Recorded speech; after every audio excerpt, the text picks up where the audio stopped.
의사소통에 관한 이론 중에서요, 무비판적으로 인용되고 오해되는 부분이 있죠. 뭐냐 하면 언어로 하는 의사소통은 7%에 불과하고 목소리 톤이 38%, 또 몸짓이 55%를 차지한다는 말이 있습니다. 이른바 메라비언의 법칙인데요. 그만큼 비언어적인 의사소통이 중요하다는 것이죠. 그런데 이 법칙의 실험을 주도한 메라비언 교수도 말한 바 있지만 제한되고 특수한 상황에서 연구된 결과라는 겁니다. 그래서 일반적인 커뮤니케이션 상황에는 적용할 수 없다라고 했어요. 예를 들면은 얼굴을 마주보면서 의사소통하면서 실험을 한 것이 아니라 녹음된 음성을 듣고 판단한 것이죠. 그리고 문장이 아니라 단어를 듣고 평가하도록 했고요. 또 사진을 보고 평가했기 때문에 바디랭귀지가 55%를 차지한다라고 확대 해석하는 것은 좀 근거가 없는 것이다. 이렇게 확인되고 있습니다. 그런데 이렇게 오류가 많은 것들이 자주 인용되고 있는 것이 우리 사회 현실이잖아요. 우리가 알고 있는 지식들 중에 보면 틀린 게 많습니다. 그죠? 실제로 정말 중요한 것은 뭡니까? 비언어적인 메시지도 물론 필요하지만 언어적인 메시지가 정말 중요한 거죠. 정확한 의사 전달은 언어적 메시지에 있다는 겁니다. 전달하고자 하는 내용이 중요하다는 거죠. 그렇다면 비언어적인 것은 뭐겠습니까? 보조적인 역할을 하는 거죠. 시각적, 청각적인 요소는 말의 내용을 뒷받침하는 보조적인 역할을 하는 겁니다. 비언어적인 요소는 많은데 말이 없다면 어떻게 될까요? 심증은 가는데 우리 물증이 없다 그런 얘기 하잖아요. 그런 결과가 되는 거죠. 야구할 때 보면 여러분 안타는 많이 치잖아요. 그죠? 안타 많이 치지만 결정타가 없으면 어떻게 됩니까? 결국 그들 주자들 다 불러들이지 못하고 잔루로 남고 이닝을 넘겨줘야 되잖아요. 그런 겁니다. 그리고 축구할 때 보면은 슛은 많이 하는데 골 결정력이 없으면은 점수가 안 나잖아요. 그런 거와 비슷한 거예요. 그럼에도 불구하고 이 메라비언의 법칙이 자주 활용되는 이유는 뭐냐 하면 언어적인 요소가 만약 같다면, 언어적인 내용, 말의 내용이 같다면은 그 외에 시각적인 요소하고 청각적인 요소가 중요하게 작용된다 하는 내용입니다. 그래서 이 법칙을 제가 좀 수정하자면요. 언어적인 요소와 비언어적인 요소, 이 두 가지 요소가 적절하게 조화된다면 더 명확한 의사전달을 할 수 있다는 거죠. 자, 우리 생활에서도 여러분 마찬가지입니다. 언행일치에 대해서 우리가 이야기를 종종 하잖아요. 말하는 거하고 행동하는 거 다를 수 있다는 거잖아요. 근데 실제로 말과 행동이 일치하는 사람의 경우에는 그 말 자체가 무게가 있잖아요. 그래서 강한 신뢰감을 줍니다. 그 말 자체가. 그 말이 거의 90% 이상이죠. 그 사람의 경우에는. 행동으로 보여준 그동안의 내력이 있기 때문에 우리가 그렇게 신뢰하는 거고요. 그리고 반면에 약속을 지키지 않는 사람의 말은 어떻습니까? 가치를 별로 안 두잖아요. 자, 잠언 말씀해 보면은 의인의 혀는 천은 같거니와 악인의 마음은 가치가 적으니라 이런 말씀이 있습니다. 자, 그만큼 말과 행동이 일치하는 사람의 경우에는 그 말에 신뢰감이 있고 무게가 있다는 거예요. 하나님 어떻습니까, 여러분? 하나님은 말씀하신 거 그대로 이루시는 분이잖아요. 그죠?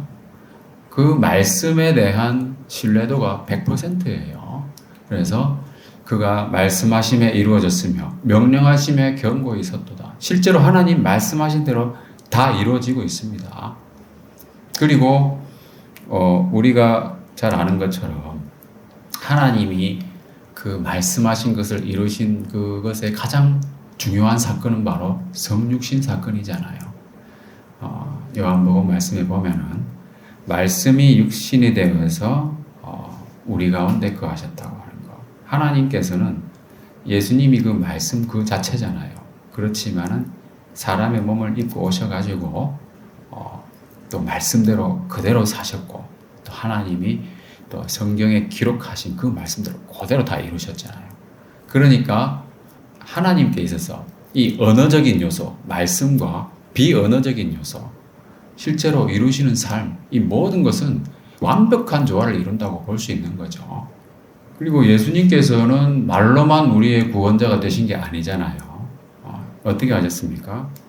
친히 나무에 달려서 그 몸으로 우리 죄를 담당하셨다. 말로만 구원해 주신 게 아니고 그 몸을 실제로 희생시켜 가면서 우리를 구원하신 거잖아요. 그래서 완벽한 조화로 복음의 메시지를 전하셨다고 하는 것을 알 수 있습니다.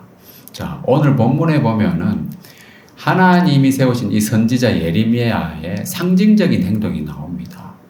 자, 그동안 하나님께서 예레미야를 통해서 유다와 예루살렘의 멸망에 관한 심판과 그 재앙의 메시지를 많이 선포했잖아요. 그랬는데 사람들은 계속 그것을 믿지 않고요. 그런 일이 우리에게 어떻게 일어날 수 있겠느냐 하면서 예레미야를 자꾸만 핍박하고 조롱하고 욕을 했어요. 그 예레미야 너무 견디기 힘들었던 거죠.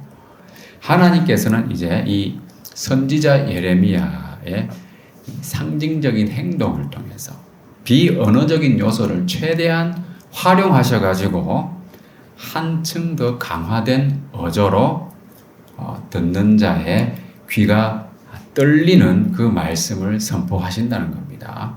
자, 그래서 살펴보면요. 우선 예레미야는 토기장이의 옹기를 샀습니다. 그렇죠? 1절에 보면은 토기장이의 옹기를 사라고 하신 말씀이 있잖아요. 자, 이게 무슨 말일까요? 토기장이의 옹기를 사서 예레미야가 이제 가지고 있는 거예요. 이것이 무엇을 의미하느냐? 오늘 본문에는 나오지 않지만 그 앞에 18장에 보면 이런 말씀이 있습니다. 자, 진흙이 토기장이의 손에 있음 같이 너희가 내 손에 있느니라. 그 하나님의 명령대로 예레미야가 토기장이 일하는 데 가봤어요. 가보니까 토기장이가 말하자면 그 진흙을 가지고 그릇을 만드는데 자기 마음대로 한다는 거예요. 그죠? 진흙이 토기장의 손에 있잖아요. 마음대로 할 수 있다는 거예요. 그것과 같이 이스라엘 족속이 하나님 손에 있다는 겁니다. 자, 그것을 상징한다는 거예요. 그리고 이 예레미야가 토기장의 옹기를 사가지고 백성들의 대표들, 유다의 백성들과 제사장의 대표들을 데리고 갔잖아요. 이 사람들 데리고 갔다는 것은 결국은 유다와 예루살렘 모든 사람에게 전하는 메시지다라고 하는 것을 상징하는 행동이죠. 다 데려갈 수는 없으니까 흰놈의 그 꼴짜기로 가야 되잖아요. 그거 다 데려갈 수 없기 때문에 대표들만 데려간 겁니다. 데려가가지고 이제 어디로 갔냐 하면 흰놈의 아들의 골짜기로 갔다고 하는 겁니다. 그러니까 이거는 또 뭘 상징하느냐? 자, 흰놈의 아들의 골짜기 이거를 좀 살펴보면요. 히브리어로 헨놈이라고 그렇게 읽는 건데요. 하시드 문 여기에 있는 흰놈의 아들의 골짜기라고 표현되어 있습니다. 이게 뭐냐 하면 분문으로 알려져 있어요. 배설물을 버리는 그 분문 곁에 있는 이제 흰놈의 아들의 골짜기인데요. 여기서 주로 이스라엘 백성들이 뭘 했냐 하면 도벳이라고 하는 그 암몬 족속의 신 몰렉을 위한 산당을 지었습니다. 이 도벳을 지어가지고 우상에게 어린 자녀들을 산채로 불살라서 이 제물로 바치는 일들을 많이 했습니다. 그러니까 우상에게 자기 자식을 제물로 바쳐가지고 자기가 뭔가 얻고 싶은 게 있을 거 아니에요. 그거를 얻고자 하는 거예요. 그 얼마나 황당한 얘기입니까, 여러분? 참 이런 일이 끔찍한 일들이 벌어졌어요. 그런 인신 제사를 했다는 거예요. 이런 현상이 지속되다 보니까 이제 요시야 왕 때는 그 도벳을 더럽게 하고 이 인신 제사를 못하게 했습니다.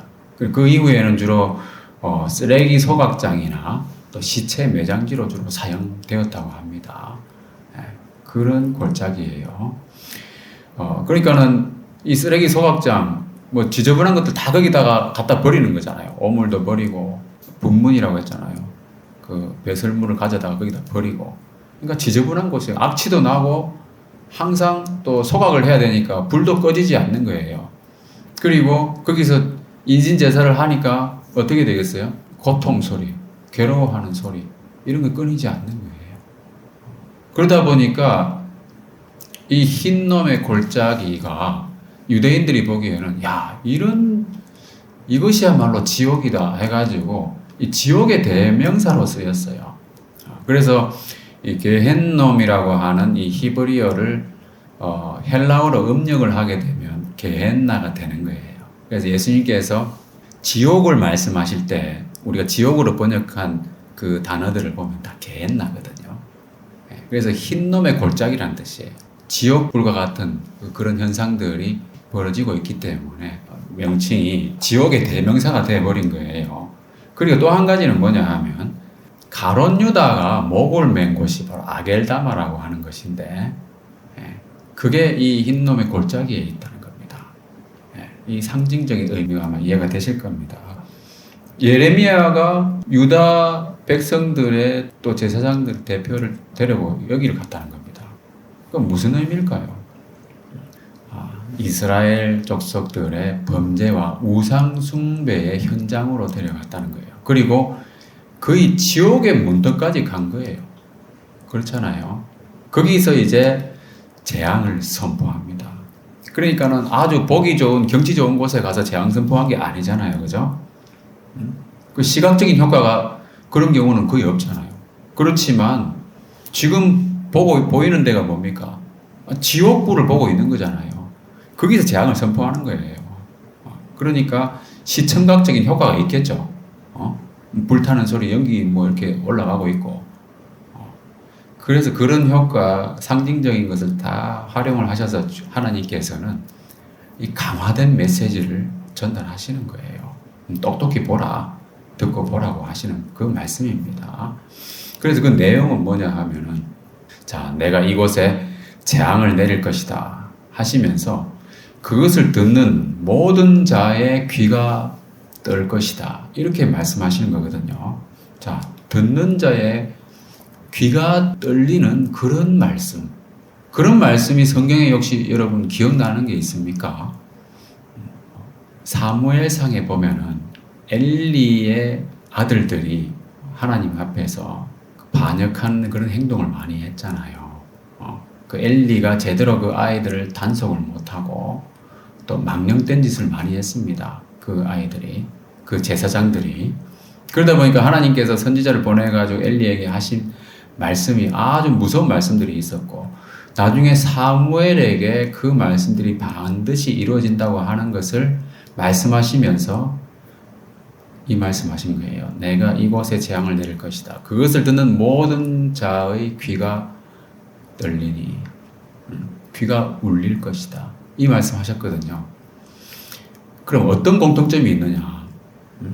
그 당시에 엘리 제사장이 있을 당시에 블레셋과의 전투가 있었습니다. 그리고 결과가 어떻게 됐습니까? 많은 사람이 죽거나 다치기도 했지만 특히 엘리의 아들 홈니와 비느하스 그 한날에 다 죽었잖아요. 그죠? 또 한 가지가 뭡니까? 하나님의 괴를 빼앗겼어요. 도저히 이스라엘 백성들이 생각했을 때는 상상할 수 없는 일이 벌어진 거예요. 귀가 멍멍한 거예요. 그죠? 그 소식을 들었을 때는. 그리고 엘리도 그 소식을 듣고 그 자리에서 넘어져가지고 목이 부러져서 죽었잖아요. 제사장도 죽고 하나님의 궤도 빼앗기는 그 엄청난 일들이 일어난 그 사건이에요. 그때 하나님이 귀가 떨릴 것이다 라고 말씀하신 거거든요. 마찬가지입니다. 지금 하나님이 선포하시는 이 재앙을 나중에 듣는 사람들이 귀가 떨릴 것이다. 공통점은 뭐겠습니까? 하나님의 성전이 파괴될 거라는 겁니다. 하나님의 궤가 빼앗긴 거하고 비슷한 거예요. 그죠? 그러면서 제사장들도 죽게 될 것이고, 선지자도 죽게 될 것이고, 예외가 없다는 거예요. 엄청난 일이에요. 도저히 상상할 수 없는 일들이 일어날 것이라는 겁니다. 그렇게 된 이유가 뭐겠습니까? 이스라엘 족속들이, 유다 사람들이, 예루살렘 사람들이 하나님을 버렸기 때문이죠. 거룩하신 하나님을 버렸기 때문에 거룩하지 않은 속된 것들이 그 자리를 차지하고 있는 겁니다. 그러니까 불결하게 되는 거예요. 이 원리가 참 중요합니다, 여러분. 하나님을 버리면 더러운 것이 들어오게 되어 있는 거예요. 그래서 자, 그 당시에는 눈에 보이는 성전이 있었잖아요. 그죠? 하나님의 임재를 상징하는 성전이 있었습니다. 성전 건물이. 지금은 뭡니까? 성전이 우리의 몸이잖아요. 우리의 몸이기 때문에 우리가 이 몸을 얼마나 거룩하게 관리하고 유지하느냐 참 중요한 얘기입니다. 자, 고린도전서 말씀에 보면 너희는 너희가 하나님의 성전인 것과 하나님의 성령이 너희 안에 거하시는 것을 알지 못하느냐. 그 고린도 사람들이 그 당시에 많이 음행을 많이 했거든요. 그러니까 몸을 거룩하게 하지 않은 거예요. 그러니까 사도 바울이 이렇게 이야기하면서 그 17절에 뭐라고 하냐면 누구든지 하나님의 성전을 더럽히면 하나님이 그 사람을 멸하시리라. 우리 마음속에 하나님 말씀을 간직하지 않으면 세상에 속된 것들이 들어오게 된다는 겁니다. 불결하게 된다는 거예요. 그러면 하나님이 멸하시는 거죠. 하나님의 성전은 거룩하니 너희도 그러하니라. 이렇게 말씀하시는 거예요. 자, 예루살렘이 하나님이 성전이 있는 곳이고요. 그리고 좀 더 넓게 보자면 예루살렘 자체도 성전이라고 표현할 수도 있습니다. 그 도시 자체가 하나님이 거하시는 곳 상징이기 때문에. 그리고 하나님이 이스라엘에게 기업으로 주신 그 가나안 땅이 있잖아요. 그 자체도 어떻게 보면 전체적으로 봤을 때 거룩한 곳이에요. 그런데 사람들이 하나님을 버렸잖아요. 그러면 속된 것이 들어오는 거예요. 그러니까 더러워진 겁니다. 그러니까 하나님이 성전을 멸하셨잖아요, 실제로. 귀가 떨리는 그런 재앙을 선포하시고 실제로 행하신 거잖아요. 그와 같다는 겁니다. 우리 몸도 성전이지만 우리가 이 몸을 거룩하게 하나님 앞에서 우리가 관리하지 못한다면 하나님이 그 사람을 멸하신다고. 무서운 하나님의 그 심판의 말씀이에요. 그래서 그 결과로 이 골짜기가 죽임의 골짜기라 부르는 날이 이를 것이다. 이렇게 말씀하고 있습니다. 죽임의 골짜기 뭡니까? 결국은 죽임당한 사람, 사망에 이르게 되는 사람들이 가는 곳이잖아요. 그죠? 지옥이에요, 지옥. 그러니까 아까도 제가 말씀을 드렸지만 이 흰놈의 아들들의 골짜기가 지옥의 대명사로 결국 쓰이게 됐잖아요. 그죠? 네. 이 말씀대로 된 거예요. 하나님은 말씀하시고 그대로 이루신다는 겁니다. 자, 그래서 이 하나님의 그 재앙의 말씀을 보면 참 무서운 거예요. 대적들의 칼에 엎드러지고요. 또 많은 사람들에게 원래는 이 성읍이 자랑거리였잖아요. 그죠?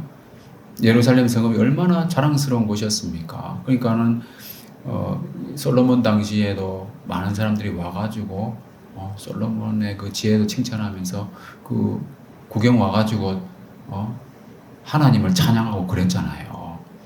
그랬는데 지금 나중에 어떻게 된다고 했습니까? 놀람과 조롱거리가 된다. 그래서 파멸과 놀람과 이 조롱거리가 되게 하시겠다 하는 그 무서운 심판의 말씀이에요. 그리고 예레미야가 또 뭘 했냐 하면 온기를 깨뜨렸다는 겁니다. 자, 온기를 깨뜨렸을 때 그 옹기는 깨지는 소리가 어떻겠어요? 좀 귀가 울리지 않았겠습니까? 귀가 울리는 그 재앙의 메시지라는 거예요.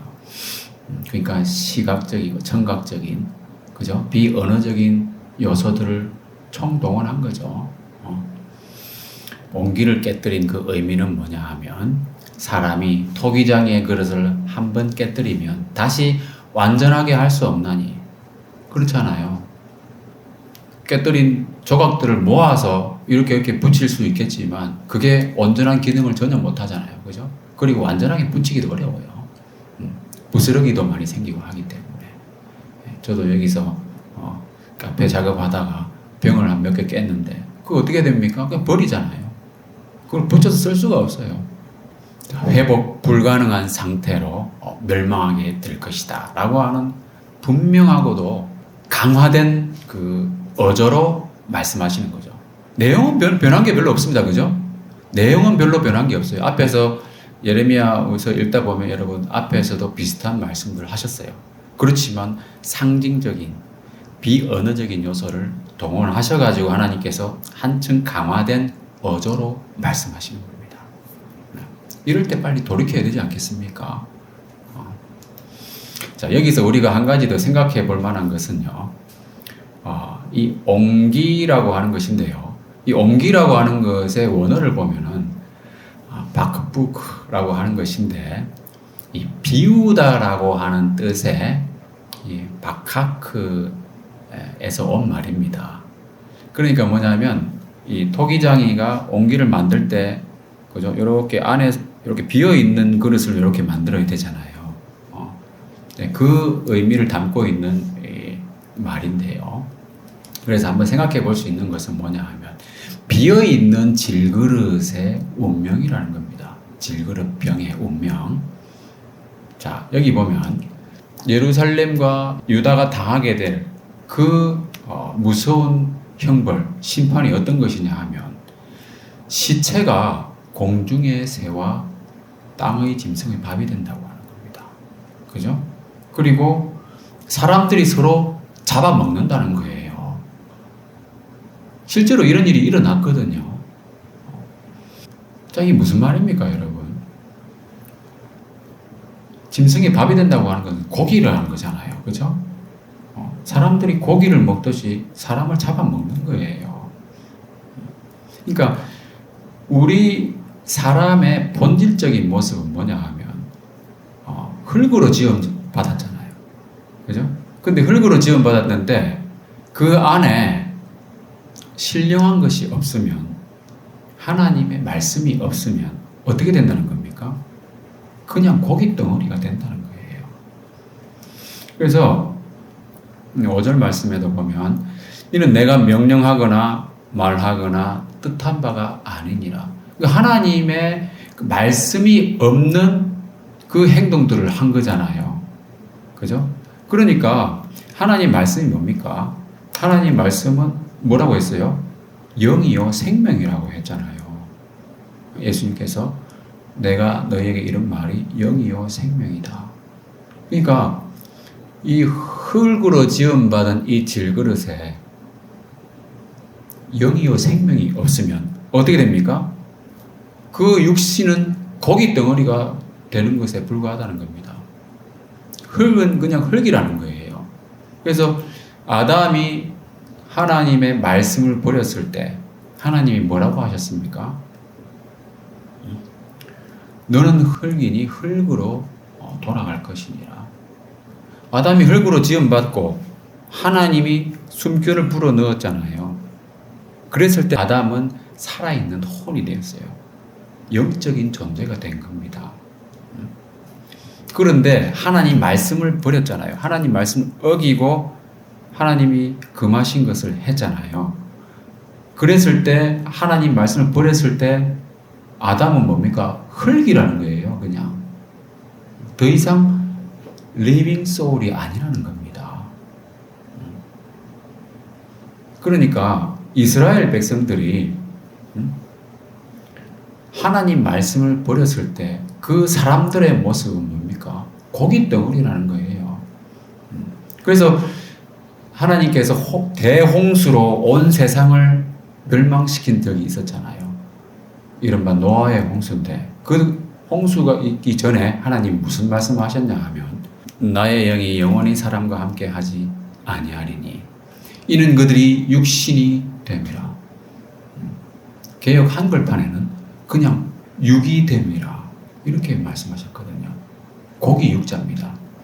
그래서 자, 비어있는 질그릇병의 운명은 뭐냐 하면 살리는 것은 영이요 육은 무익하니라 그랬잖아요. 그 무익한 육으로 된 인간의 물리적인 본질은 바로 흙이요 그냥 육이기 때문에 깨뜨려도 아깝지가 않다는 거예요. 고기 덩어리이기 때문에 아까운 게 아니라는 겁니다. 가치가 없다는 겁니다. 이 심각한 현상이 벌어진다는 거예요. 하나님의 말씀을 버린 인생들의 최후는 이와 같다는 겁니다. 여러분 무섭지 않습니까? 정말 이 하나님의 심판의 메시지는 무서운 거죠. 자, 말씀을 마무리하겠습니다. 자, 유다와 예루살렘이 토기장이의 온기로 상징되면서 깨뜨려졌습니다. 그 이유가 뭡니까? 방금 말씀드렸지만은 그 온기가 비어 있었기 때문이잖아요. 그죠? 그 예레미야는 그것을 값을 주고 샀어요. 그리고 딱 지니고 있었죠. 새로 샀으니까 좀 깨끗하고 모양도 좀 보기 좋았지 않겠습니까? 근데 그것이 아무리 값지고 보기 좋은 것이라 할지라도 그 안에 들어있는 것이 아무것도 없고 비어있고 또는 불결한 것이 들어있다면 그것은 깨뜨려도 아깝지가 않다는 거예요. 그리고 쉽게 깨질 수가 있는 거예요. 자, 우리 한 사람 한 사람이 바로 그런 질그릇이에요. 흙으로 지음받았잖아요. 여러분 알고 계시죠? 우리 인간의 몸의 구성 요소하고 흙하고 성분이 똑같다는 거. 흙으로 지음받았기 때문에 똑같은 게 당연한 거예요. 그런데 중요한 건 뭐겠습니까? 이 질그릇 안에 뭔가 값진 보배를 담는다면 함부로 다루겠습니까? 깨지지 않도록 아마 정말 조심조심 다루지 않겠습니까? 그래서 우리의 인생이 질그릇 같은 인생이지만 깨지지 않는 고귀한 인생이 되려면 어떻게 해야 되겠어요? 이 질그릇 안에 귀한 것을 담아야 된다는 겁니다. 보배를 담아야 돼요. 그래서 고린도후서 4장 6절 7절 읽어보겠습니다. 시작. 어두운 데에 빛이 비치라 말씀하셨던 그 하나님께서 예수 그리스도의 얼굴에 있는 하나님의 영광을 아는 빛을 우리 마음에 비추셨느니라. 우리가 이 보배를 질그릇에 가졌으니 이는 심히 큰 능력은 하나님께 있고 우리에게 있지 아니함을 알게 하려 함이라. 질그릇 안에 보배를 가진다면은 그 질그릇은 그 질그릇의 가치로 끝나는 것이 아니고 보배의 가치가 되는 거예요. 질그릇은 쉽게 구입할 수 있는 거지만 보배는 돈 주고 살 수 있는 게 아니잖아요. 그 보배는 뭡니까? 바로 하나님의 영광을 아는 빛이잖아요. 그죠? 예수 그리스도입니다. 그 빛은 그리고 하나님의 말씀입니다. 그래서 우리 안에 거하시는 성령님, 그죠? 우리 안에 성령님이 거하시기 때문에 우리는 하나님의 성전이에요. 하나님이 거하시기 때문에. 그러니까 아무도 함부로 다룰 수 없는 거예요. 그리고 우리가 성령으로 충만한 삶을 살게 된다면, 우리가 아까 인사도 그렇게 했지만, 우리가 성령으로 충만한 삶을 살게 된다면 하나님이 우리 질그릇을 정말 아끼고 귀하게 다루시지 않겠습니까? 아무나 함부로 다룰 수 없게 하나님께서 보호하신다는 거예요. 그래서 여기 계신 모든 분들이 마음속에 이 거룩하신 하나님의 말씀을 잘 간직해서 하나님이 친히 보살피시는 그런 귀한 복된 인생 누리시기를 주님의 이름으로 축원합니다.